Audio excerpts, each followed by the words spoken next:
Well, thank you so much, everybody. Welcome back to the Bazz Reviews YouTube channel and another sports featured interview here today. But today, I think the stakes are even bigger. Ladies and gentlemen, with me right now, the legendary sports shit poster urinating tree is in the house right now. How you doing tonight, man? I'm doing all right, brother. How are you? Just I was hanging in wishing there. my Pens would win, but I don't think that's happening tonight. Uh, I'm not a hockey fan, but I know you are. So it seems like a fun sport to watch, but I just like, I never grew up with it. Like it's just I something I think always it's that. Is there a team around you? I think there's like minor league hockey, but that's like it as of like Cleveland hockey. I know like there was something like back in like I don't know like the 70s or something that they still pride themselves on, but at any rate, there is no professional hockey in Cleveland. So to start off the interview here, I know you've talked about this before in like your Sports Center video, like some of your influences. Also the angry video game nerd on Sports Therapy, but like who are some of your like biggest influences to start your own channel way back when? My inspirations, I would say, at this point, like I'm for the sports stuff, I didn't really have an inspiration. Most of it was just like doing stuff for the sake of doing stuff. It's a means of creative escape. So I know like you were originally the gaming YouTuber, the Fat Man Judgeth, but I guess like what made you want to shift to talking about sports specifically? That one was a bit of a different twist. I didn't expect to even come back to this. Like I was out of the game for 6, 7 years. Like I put some random stuff up, but not much at all. I didn't expect anything really, but um I mean for the most part like the sports stuff was just like out of the equation. I mainly did it because like there was a video released I think a couple years before. It was called Only in Cleveland: A History of the Browns After the Move, but it only went up to the beginning of the Jimmy Haslam era.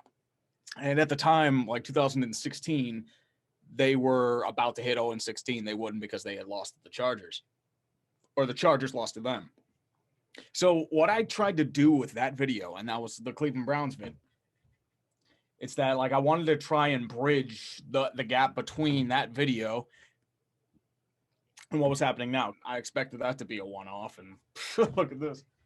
Right, exactly. No, I was just about to say, yeah, I mean, that video was so big. I think it's one of your most popular uploads, the 2017 like season recap. I think that was probably like one of my first introductions to your channel, and that's really funny. I kind of took that, personally because, we had season tickets for both the 2016 and 17 season, and the only game that we had missed was the game that they won. So pretty much every game we saw for 2 years was just losses. But I guess I know the significance behind the name of the channel, Urinating Tree. It was an Xbox like gamer It was an tag, Xbox Live. It was me trying to be an edgelord when I was 13. right? But like, what about your pen name of Schlosser? Tell me a little bit more about that. I really don't know where that came from. I'm like, where did I come up with this? It's just like I just like did some random gibberish on like a creative player and it just stuck with me. So like I wish I had this amazing story about how I became a character and name and all of that sort of jazz. But it's yeah. All right.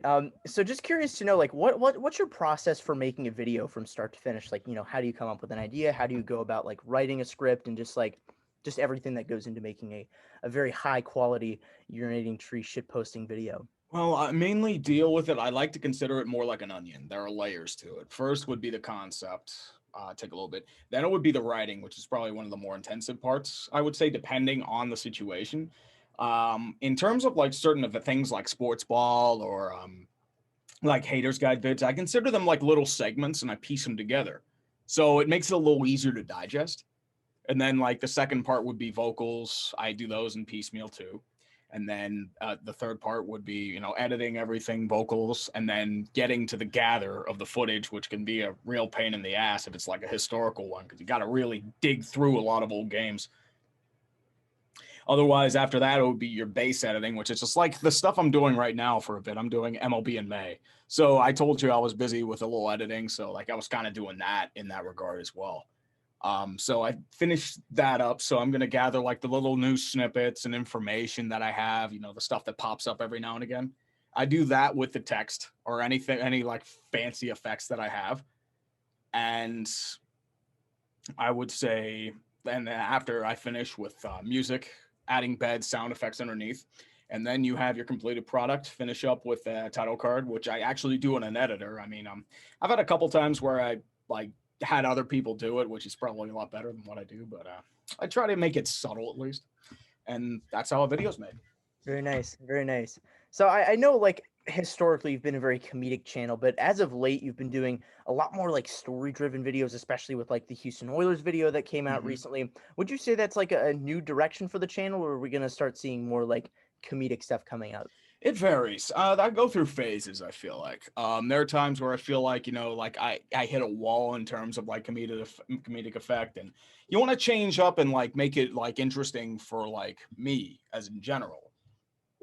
And some of the stuff, like most of the ideas I've had, have been more like say analytically driven or even like historical. I feel like I want to get into more of that because there are some great stories that haven't been told. Most of the stuff I feel like with YouTube, it can get very samey, especially with the modern sports era. Most of the time, it's like team's bad because X X X X and X, or team's good because X X X X and X. But like the historical stuff, he gets some one of a kind stories, like say the Houston Oilers, their move to Memphis, Marge Schott, the old owner of the Cincinnati Reds. Like that is a character. Dave Littlefield of the Pirates, the GM, he was terrible. Like that would be a good one. The 1992 Ottawa Senators expansion draft is one I want to do too. I'll tie it in with Seattle's. Just curious to know. So, what are some of like your favorite videos that you've made? And I'm also going to ask you like the flip side of that. Would there be one that you would delete or redo? Redo. I know most of the time, if I want to redo something, I'll revisit it in most regards. So, like, I can always update it in that regard. Most of the time, if it's like one that's like one of a kind, like a legacy of failure, or a certain video like the Oilers vid, my philosophy is always you got one shot, let it count. Like, I might go back to the Atlanta Falcons legacy of failure because it's a little more bare bones and a lot more's happened. Like the Right. thing that kicked me, I missed it for whatever reason. Eugene Robinson getting arrested the night before the game for soliciting a prostitute, and I'm like, how did I miss that? But I don't know if I really regret anything though. Favorite ones are usually the ones that tell a story. Like I've always was a fan of like the Brooklyn Nets vid, the Detroit Red Wings vid, Toronto Maple Leafs. I have no idea how many hours I put into that, but it came out well. Um, Houston Oilers bids have been pretty good. I like the Houston one, to be honest with you. It was a little different twist. Yeah, the whole The city was. Hurricanes one was one of my favorites because it was just like something totally different. So, keeping on the whole like channel lore in and of itself, I'm curious to know about some of the famous urinating tree isms, such as like lol cows, congratulation. I almost mispronounced that, and then a legacy of failure. Like, how did you come up with some of these like catchphrases that are now like again in like ingrained in channel lore? I don't know. Like, I mean, most of it, like, congratulation was actually an old like English saying from a game called Ghostbusters for the NES. Like the ending, it came like it was just this black text on or white text on a black background. It just said, "Congratulations, you have completed a great game and proved the justice of our culture with two O's. Now go and rest our heroes." So it's that's where it came from. So if you were ever interested, I know a lot of people say like, "Oh, you misspelled congratulations." It's like, no, I didn't. That was deliberate. Right. No, exactly. No, I knew it was deliberate, but I didn't know like the origin of that. But I guess again, it ties back to your video game origins and your love for all the games of old. Oh, there was 28-3 in the beginning of my my time, which I'm just like, what? I know, like I'm trying to think what else really happened. Tampa Bay losing to Columbus in the first round, getting swept. That was gold, but unfortunately they won the cup, and that was very sad. We lost our memes, our very stale memes for a year. I mean, we'll probably have new memes now with Tristan Jarry and his glove hand. So this is probably my punishment for my shit posting. So I'll have to take it like a man. So, anyways, I'm curious to know about like the community you've built with other sports YouTubers like Yes. 5 Points Vids, Mm-hmm.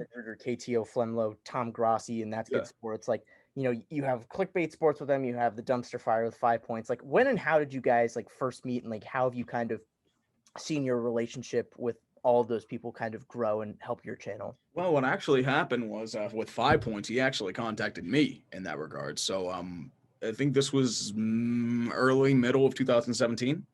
So he's just like, "Hey man, I love your Reds." Like he kind of slid into my DMs. So it's just like, okay. And then we ended up doing a podcast together. Started, I think, early 2000 or late 2017. So we're almost 4 years in, which is crazy to believe. And we kind of, he ran into me when he was in Pittsburgh. He said like, "Oh, it was really awkward. It's like you ran into me in the middle of a dinner rush. What did you expect?" I was waiting tables, man. I don't expect to see you in the middle of a goddamn dinner rush. As for the others, I know KTO and Flumlo, we met at Dallas, so I met them there. So we kind of networked there in that regard. Grassi actually contacted me, I think summer 2020. So like it was just more as like a sponsorship in that regard in the vid. That's Good Sports was around 2017 too. And for Clickbait Sports, I think it was actually Brandon's idea. So he wanted to bring, Tom, Five, and I and do like a big podcast. And then Scooter Magruder joined in later. So that's how we got that. Now to see if it works out, we don't know. But I mean, we still have those like connections and networking. It's interesting in that regard, I would say. No, absolutely. And you guys have kind of created like, taken from the best of like all of sports YouTube come together. And now it's just like a great little thing you guys have going. I love the draft recap was great. The Super Bowl shit extravaganza was great. I'm very excited to see some of the content that you guys are putting out, hopefully soon. For this interview, I thought I would do something special. I turned to the Urinating Tree subreddit and I asked Yeah, people. I saw that. Yeah, I thought you might have, but I was interested to kind of hear some of your thoughts on the questions that were asked. Here's a few from the Bay Area sports fanboy. He said you noticed that the Sharks are your second favorite NFL team, but what are like some of your favorites in the other leagues? And do you think that the Sharks deserve a legacy of failure vid on their own? It mostly varies in that regard. I know like there are some videos out. Let me actually bring up this this thread. Do they deserve a legacy video on their own? It's too early for that, unfortunately. So I think with with that regard, like it would need more time. The second favorite NHL team, I always liked the logos. I felt like I always felt like like oh they had cool uniforms. I loved a lot of their players. Marlowe, Jumbo Joe, a lot of those other guys as well. I I know they always choked, which I'm not happy about, but that's really that too. My setup tour is literally just like a computer, a microphone, and a desk. There's nothing much to it. I wish I had more to really display, but I don't. But hobbies really are mostly like I go to the gym. I know it doesn't look like I go to the gym, but I do. Mostly just to relax myself, get like a little mental health break there. I would say too, a little video gaming now and again. I feel like ever since like the past year, I feel like I've done more of it, but it's just like more something on the side. But I'd say that's really about it in that regard. Very nice, very nice. So there's one from Matty Goat 1996. Why don't you like the NBA, or how come there aren't many vids on the NBA on your channel? I mostly just because I don't find it that interesting. I feel like it's predictable in a lot of aspects. In results of the time, Warriors versus Cavs was like 5 years in a row.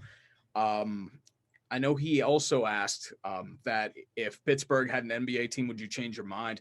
There are NBA teams that I do like enjoy. It's the shit show teams, like the Knicks, the Kings, the Charlotte Hornets, the Phoenix Suns before like they brought in their new head coach and CB3, Devin Booker. Like they were bad for a long time. So those are the teams that I enjoy. Like they are spectacular. But in terms of Pittsburgh getting a team, I don't know because like I feel like Pittsburgh's not a four-sport city. I don't think it would work here because Pittsburgh has had so many basketball teams that have flopped after a year or two because nobody cares. Like that's the issue with Pittsburgh. The only team that has really sturdy following are the Steelers. Like the Pirates have trouble whenever they're not doing well. The Penguins have trouble when they're not doing well. Right, absolutely. No, that makes total sense. And it's more of a blue collar town, Pittsburgh. So I don't really think basketball kind of has the audience there. But I like what you said earlier about how basketball is really like predictable. I would definitely agree with that. And also just the fact that like it's really only like a one-man game all of a sudden. That too. Like it's not a team sport. Like I'm more into teams. That's what I've noticed too. Like I try to do it from a team perspective. It doesn't work like that. Because like I feel like it's more about the players than about the team. And it's just like if you don't have players, well, you're fucked. And then you get situations like James Harden over this past year. It's just like, then they like coordinate with each other to create these super teams and make the league lopsided. And I feel like it's just like it doesn't make it fun, you know? Right, I agree. Even like 10 years ago, it was more about like role players and just like every person on the team kind of had a job. But it's just now one guy can really pick up the slack of the other 14. It's not like your whole offense is built around one guy rather than like five or every Yeah. man on the team. Oh, if the NBA were like the basic formula for every league, the LA Angels would make the World Series every year because they have a handful of really good guys. The Edmonton Oilers would make the Stanley Cup every year because they have two of the best players in the league. So that would be your situation there. Like Barry Sanders would have made the Super Bowl every year if it were like the NBA for the NFL. Exactly. No, that's a great point too. And that's why I think I find myself drawn to the NFL and the MLB more because again, like every guy has a job and you could even argue that baseball is an individual sport, but I think no matter what, all nine guys have a job to do Yes. and fit into their scheme. And also the thing too with basketball, you have a lot of ring chasers, which is just like, oh, they have like some really solid role players, but they're gonna take a cheaper like deal. Like say like look at LA's team last year, look at Brooklyn this year, Golden State over the past couple of years. So like they just have a bunch of guys who are just like, all right, I'm just gonna go over here and get a cheap ring. I feel like that kind of cheapens up basketball as well. Yeah, no, I mean, again, the ultimate goal is apparently to win, right? That's what they Yes. always say. Well, basketball especially because like they mock the players with no rings. Like they mock Barkley for it. Vince Carter's gonna get mocked for it, even though I loved Vince Carter. Like I was a Raptors fan like growing up. And watching Vince Carter like do his shit, that was incredible. It's a shame he never got a ring.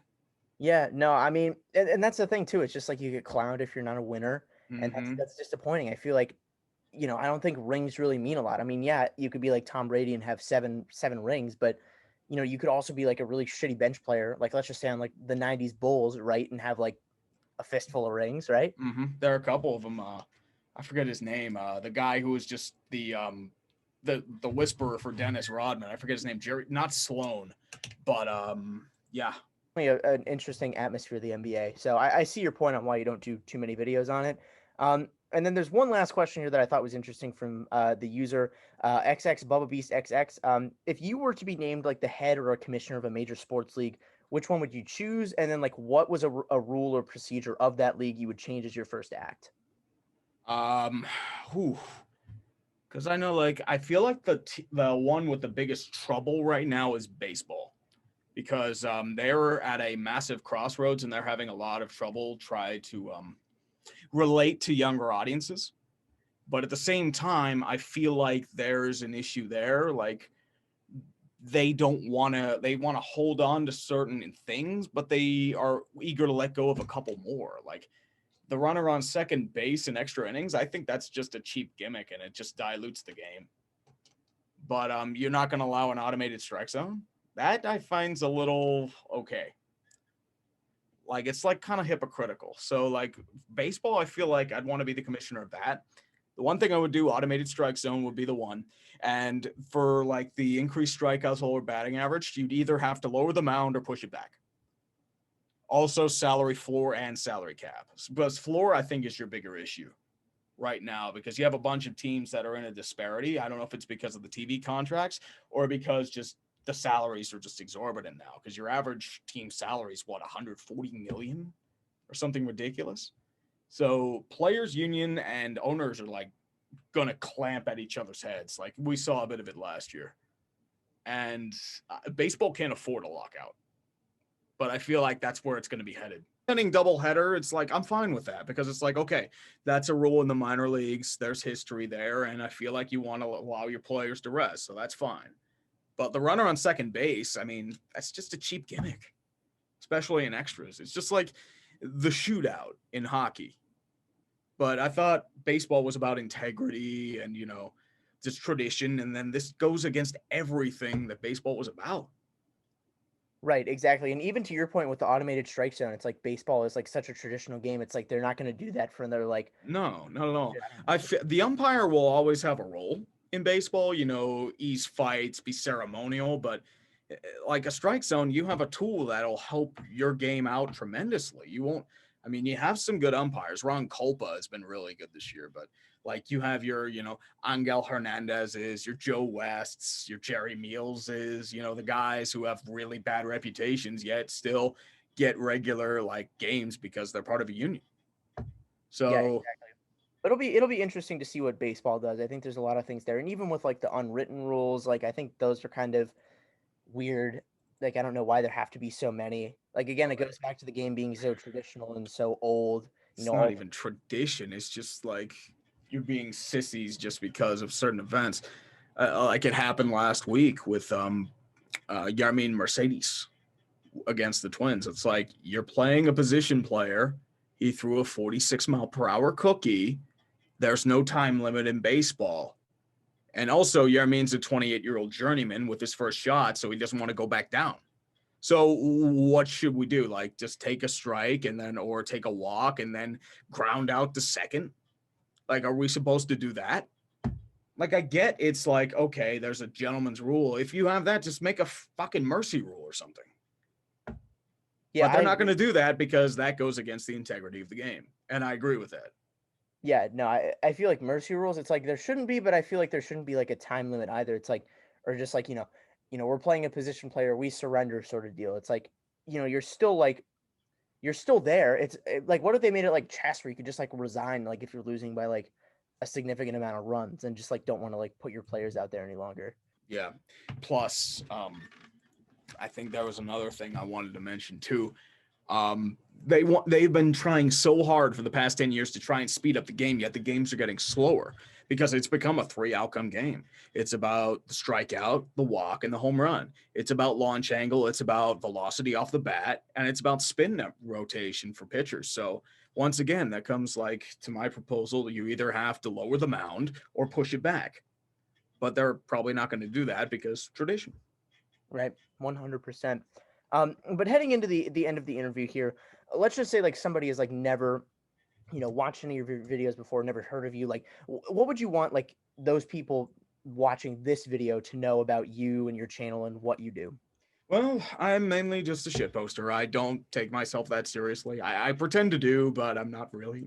but I mainly just want to do stuff that people find enjoyable. Like that's my main key with anything I do. Like if I feel like a vid sucks, I feel like people are going to see through that. If I have had something, people are going to see through that. I feel like viewers should be treated with respect because they are the one that allows me to do what I do or am allowed to do what I do. Like I'm in a place of luxury right now because I'm able to provide for myself. I'm able to save for a future, maybe buy a house someday. But for the most part, I feel like my goal is to not let people down in terms of what I do. Because I want to put out stuff that people will want to watch. And if, let's say, I don't want to watch it, I feel like why should anyone else? Right, exactly. Make stuff that you want to make, and hopefully, Mm-hmm. everybody else wants to And watch. also, if it's not funny to me, it's not going to be funny to anyone else. Right, That's exactly. that's the motto I kind of go by. Same with like watchability. Right, exactly, 100%. And then the last question here, like, what are some other like goals that you have for the future? You touched on that in the last question, but just like for the channel, everything else that's coming up, I'm just curious to know where your head's at. I know for this summer, I know mainly I'm just looking to do a couple like free stuff. I know June, July, August are usually pretty slowish months. With hockey playoffs, I feel like there will be a few things coming along the line for that. June's going to be NHL debriefing. I feel like the All Star MLB Haters Guides in July. A couple other vids throughout, probably just generalized vids for the most part. Nothing to say. I feel that hmm, I know yeah, expansion draft for Seattle. I'll probably do a couple vids on that. Maybe a live stream for it. Um Baseball trade deadline, that sort of stuff. But otherwise it'll probably be just general stuff until August and football time. Absolutely. Yeah, no, the bread and butter of the channel. Well, Tree, thank you so much again for your time. I appreciate you giving this to me. And then everybody else who's not seen his videos, all of his links are down in the description. And thanks so much for checking this one out, and we'll see you on the next one. Definitely, guys. Take care.